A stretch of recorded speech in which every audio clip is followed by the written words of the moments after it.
Pistillate में pistil पाया जाएगा लेकिन स्टिमिनेट यानी नर और मादा पुष्प अलग अलग हो, लेकिन अगर वो एक ही पौधे पे हो तो उसको क्या बोलेंगे? मोनोसिस। उसको क्या बोलेंगे? मोनोसिस। अब इसका उदाहरण क्या है?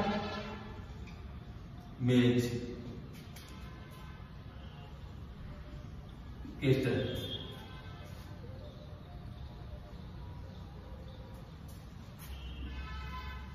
Mango etcetera. मेज में आपने देखा होगा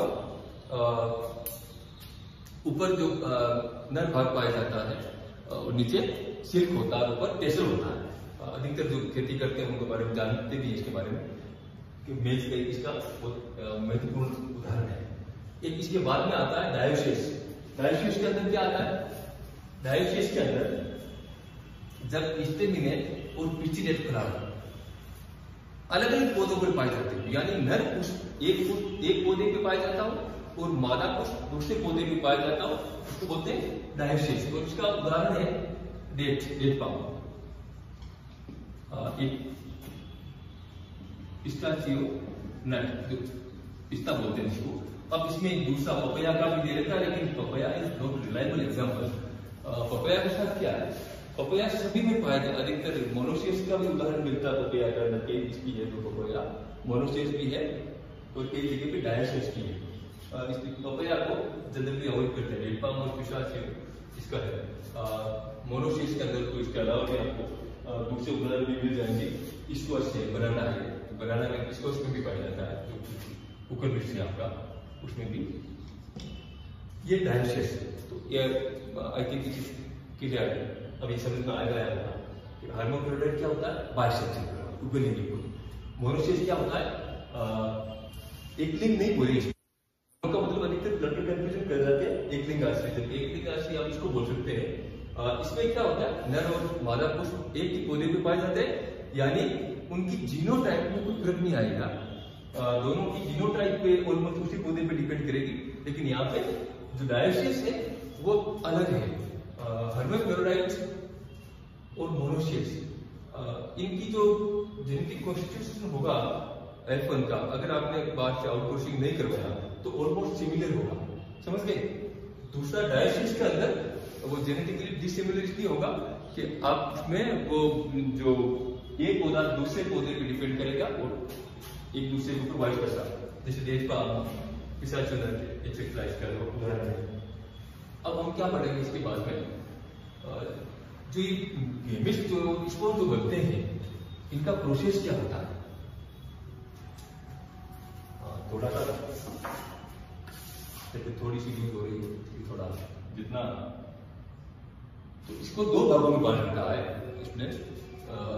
नंबर 1 होता है स्पोरोजेनेसिस, स्पोरोजेनेसिस, और नंबर 2 होता है गैमेटोजेनेसिस। देखिए, ये दो भाग हैं जिनके द्वारा गैमेट का निर्माण होता है। गैमेट के निर्माण के पहले आपको ये पढ़ना पड़ेगा स्पोर का निर्माण होगा। तो इसकी स्पोरोजेनेसिस परिभाषा क्या होगा?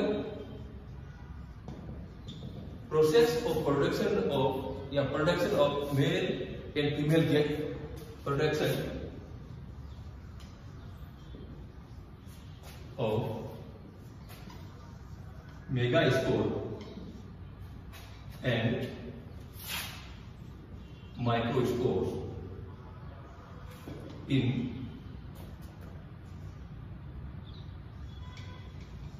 ovule and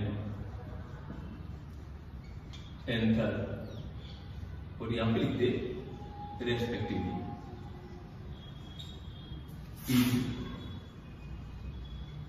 noun is sporogenesis. यहाँ पे आप एक चीज और भी ऐड कर सकते हैं, process of production of megaspore and microspore, यानी मेगास्पोर और किसमें? मेगास्पोर तो होगा ओव्यूल के अंदर और माइक्रोस्पोर किसमें होगा? एंथर के अंदर। उस प्रोसेस को बोलते हैं स्पोरोजेनेसिस। इतना तक आपको पता है, दो चीज इसमें से आपको निकल के आ गई। एक तो मेगास्पोर बनेगा, दूसरा माइक्रोस्पोर बनेगा। ओके, यहां पे इसको थोड़ी देर बना लें।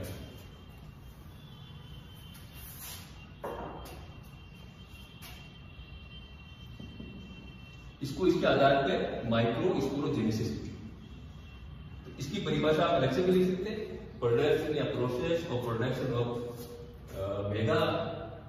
Microspore is known as microsporogenesis. अभी आपको बताया था माइक्रोस्पोरोजेनेसिस किसमें होगा, एंथर के अंदर। देखिए क्या होता है, ये फॉर एग्जाम्पल मैं आपको थोड़ा सा बता देता हूं। ये एंकर है, ठीक है, इसको अपन ने जैसे अभी बताया था स्टेमेन बोलते हैं, बार बार फिलामेंट बोलते हैं, इसको एंथर बोलते हैं। इस एंथर में एक लोब ये हो गया, एक ये हो गया, ठीक है। एक लोब के अंदर दो सेक होते हैं। क्या होते हैं, सेक का मतलब होता है बोरा, बोरे के रूप में सेक बोलते हैं या कोष बोलते हैं जिसको। ये एक कोष हो गया, एक इसका एक लोब के दो कोष, इसके दो टोटल कितने हो गए, 4 पोलन सेक बोल सकते हैं आप इसको, या पोलन मदर सेक भी बोल सकते हैं आप। तो यहाँ पे इसके सेक हो गए, 4 हो गए। अगर आप इसका ट्रांसवर्स सेक्शन करते हैं, इसका ट्रांसवर्स सेक्शन करते हैं, तो आप क्या पाएंगे, ट्रांसवर्स का मतलब क्या हो गया, एक मोटा मोटा ये जो एंथर की जो अपनी संरचना बनाई थी, थोड़ा सा ऐसा आप ऐसा बना लीजिएगा।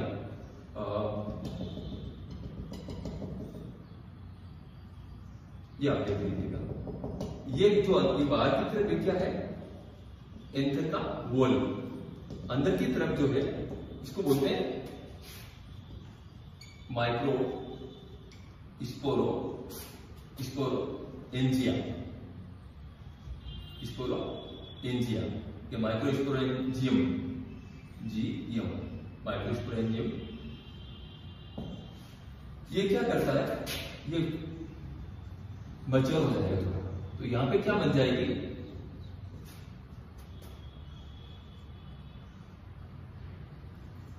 Pollen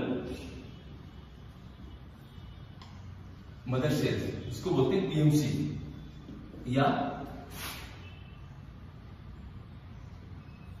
microspore, micro MICROSPORE, microspore mother cell, ठीक है। पीएमसी क्या करेगा, ये इस तरह आपको, इसका जो बाद में जो मैच्योर होगा तो पीएमसी आपको मिल जाएगा। अब ये जो ये पोलन सेल है, ये न्यूमेरिस पोलन मदर सेल रखता है, लेकिन आप जब इसका सेक्शन करेंगे, जब आप इसका ट्रांसवर्स सेक्शन काटेंगे, तो आप क्या पाएंगे,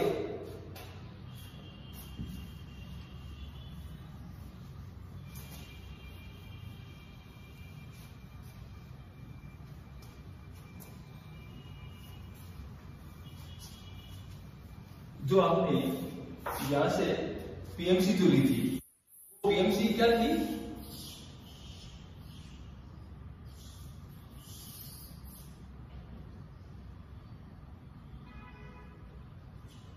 कितनी है इसकी बात करी, और इसमें जो ये है, ये डिप्लॉइड है, यानी सोमेटिक सेल है। क्या है, डिप्लॉइड है, क्रोमोसोम नंबर इसके 2 है। ये क्या है, जो अभी आपने वहां से लिया था, पोलन मदर सेल है। इसमें क्या होगा, मियोटिक डिवीजन, और इससे क्या बनेगा, इससे ये बनेगा, यहां पे एक डायड बनेगा, एक डायड बन गया, चूंकि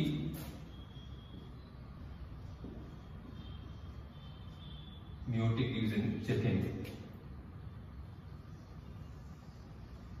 यहां पे थोड़ा सा आप इसको आप ऐसे भी कर सकते हैं सीधा, इसको ये क्या है, थोड़ा छोटा नहीं रहना चाहिए, इक्वल ऑलमोस्ट।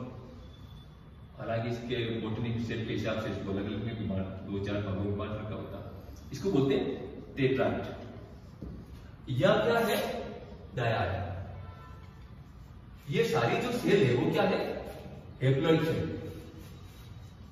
क्या है, हैप्लॉइड सेल, यानी इनके क्रोमोसोम नंबर n नंबर है। यहां पे आपने देखा होगा, ये क्रोमोसोम नंबर यहाँ जो 2n थे, रिड्यूस बाई हाफ, यहाँ आधे हो गए, क्रोमोसोम नंबर से क्या आधी हो गई। टेट्राड पे आते आते एक कंफ्यूजिंग जो यहाँ कई बार आपको पीजी की तैयारी करते हो या कंपटीशन में एग्जाम में किससे पूछ लेते हैं इसके बारे में, तो मैं आपको क्लियर करना चाहूंगा। यहाँ पे चीज लिखा है meiotic division and second meiotic division, meiotic first meiotic division and second meiotic division, first meiotic division and second meiotic division, इसको बोलते हैं फर्स्ट म्योटिक डिवीजन और इसको बोलते हैं सेकेंड म्योटिक डिवीजन। यहाँ पे कंफ्यूजन क्या होता है, कंफ्यूजन वह होता है यहाँ पे केवल एक मियोसिस हो रहा है। अगर एग्जाम में पूछ लिया जाता है कि during the gamete formation during the sporogenesis how many times meiosis are occurred, तो उसमें एग्जाम्पल में क्या लेगा, only a single meiosis is occurred, because ये आपने जब मियोसिस पढ़ा होगा तो मियोसिस की जो साइकिल होती है उसमें क्या होता है, मियोसिस आप पढ़ते हैं ना, मियोसिस प्रथम और द्वितीय, meiosis first and second.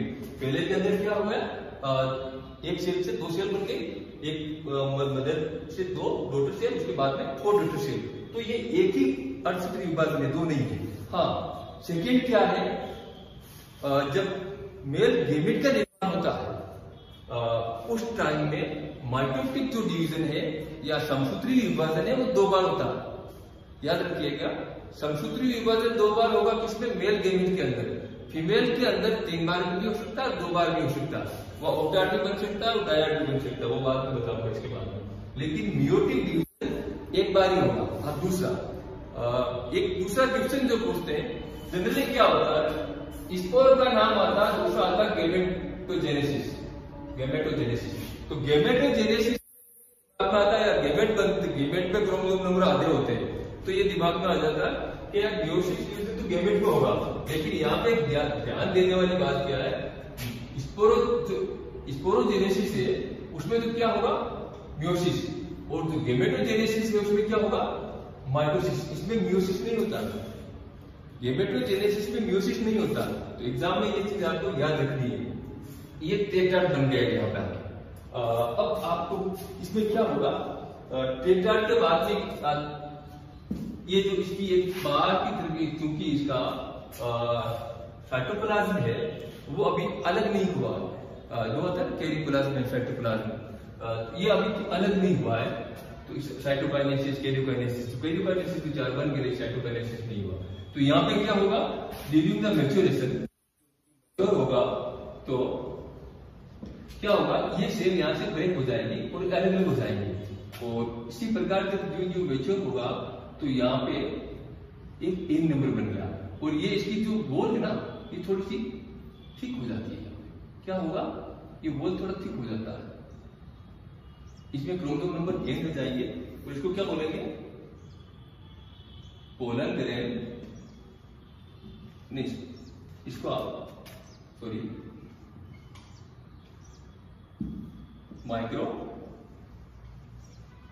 Microscope, तो क्या बोलेगा, माइक्रोस्कोप या पोलन ग्रेन। माइक्रोस्कोप का ब्रैकेट में लिख दिया पोलन ग्रेन। अच्छा, इससे क्या रहेगा, क्या पोलन ग्रेन को गैमेट, क्या पोलन ग्रेन को गैमेट बोलते हैं?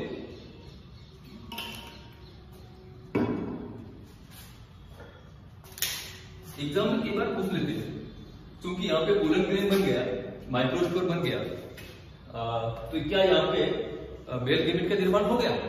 नहीं, पोलन ग्रेन के बाद मेल गैमेट का निर्माण नहीं हुआ, अभी एक प्रक्रिया बाकी है। ये कंफ्यूजन करता है कई बार आपको। पोलन ग्रेन के बाद में एक और नेक्स्ट साइकिल आएगी जिसको आप बोलेंगे गैमेटोजेनेसिस। मैं चाहूंगा इसको आपको इसके बाद में नेक्स्ट गैमेटोजेनेसिस के बारे में, यहाँ पे पहले उसको फीमेल का पार्ट मैं सोच रहा हूँ उसी को पार्ट को पहले ले लूं, तो आपका देखो जिस तरह स्पोरोजेनेसिस हुआ उसी तरह एक दूसरा पार्ट आता है गैमेटोजेनेसिस। तो वहां पे क्या आता